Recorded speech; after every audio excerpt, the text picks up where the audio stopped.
Շուտով բոլորս իրար կողջունենք, Քրիստոս ծնվավ և հայտնեցավ, մեզ և ձեզ մեծավետիս։ Սուրբ Ծնունդը մարդկության պատմության ամենակարևոր և լուսավոր տոնն է, այն սիրո, հույսի և փրկության խորհուրդն է կրում։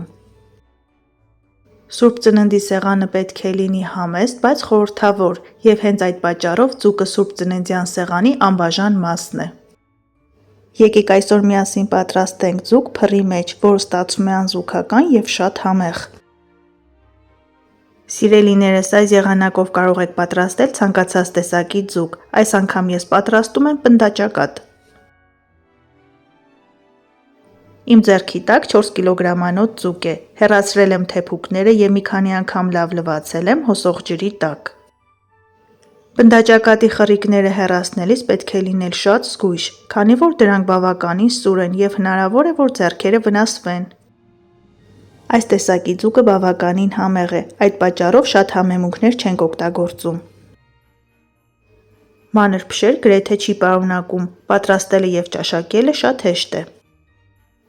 Ձկան վրա երկու կողմից սուր դանակով այսպիսի շեղակի կտրվածքներ ենք անում, որպեսզի համեմունքները լավ ներթափանցեն մսի մեջ և ձուկը երկու կողմից լավ ծխեցվի։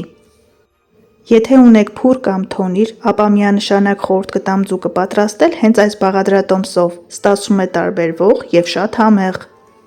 Եթե նման հնարավորություն չունեք, կարող եք պատրաստել նույն եղանակով, փաթաթել յուղաթղթի կամ փայլաթի թեղի մեջ և դնել ջեռոցը։ 200 աշճան ջերմաստիճանում նման խոշոր ձուկը պատրաստ է լինում 45 րոպե անց։ 30 րոպե եփելուց հետո բացում ենք փայլաթի թեղը և ձուկը կրկին դնում ենք ջեռոց, որպեսզի այն գեղեցիկ համաչափ կարմրի։ Ձուկը համեմելու համար օգտագործում ենք շատ քիչ համեմունքներ, ես ավելացնում եմ աղ, սև պղպեղ և կարմիր քաղցր պղպեղ։ Կարելի է օգտագործել ձկան համար նախատեսված համեմունք։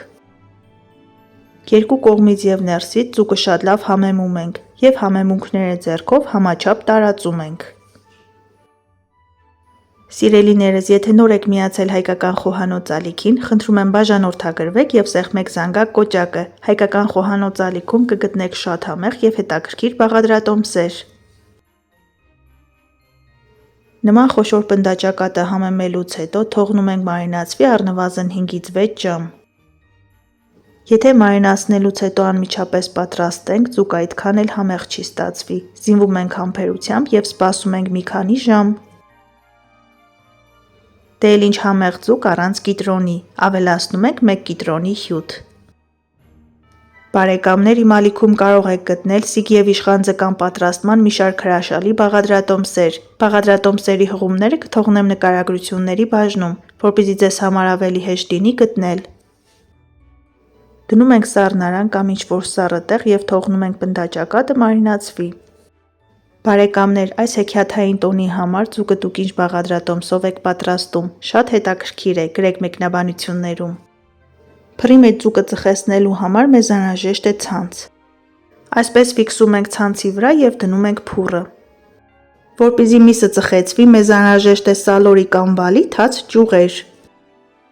Պնդաճակատին փռի մեջ դնելուց հետո ավելացնում ենք թաց ճյուղերը, փակում ենք ծխատարը և սպասում ենք 30-ից 35 րոպե։ Թաց ճյուղերից առաջացած ծուխը մնում է փռի մեջ և միսը այսպես ծխեցվում է։ Այս եղանակով պատրաստված ցանկացած տեսակի ձուկ ստացվում է շատ համեղ և տարբերվող։ Այն չենք կարող համեմատել խաշած կամ ջեռոցը դրած ձկան հետ, քանի որ համերը բավականին տարբեր են։ Բարեկամներ, պատրաստելուց հետո խնդրում եմ մեկնաբանությունների բաժնում գրեք, թե ձեզ մոտ ինչպես է ստացվել, շատ հետաքրքիր է։ Զարդարում ենք ծխեցված, գեղեցիկ կարմրած ձուկը և մատուցում ենք բարի ախորժակ։ Տեսքը և գույնը արդեն իսկ ամեն ինչ ասում են, իսկ թե որքան համեղ է բուրում, կիմանաք, երբ պատրաստեք ինքներդ։ Քրիստոս ծնվավ և հայտնեցավ, մեզ և ձեզ մեծավետիս։ Առայժմ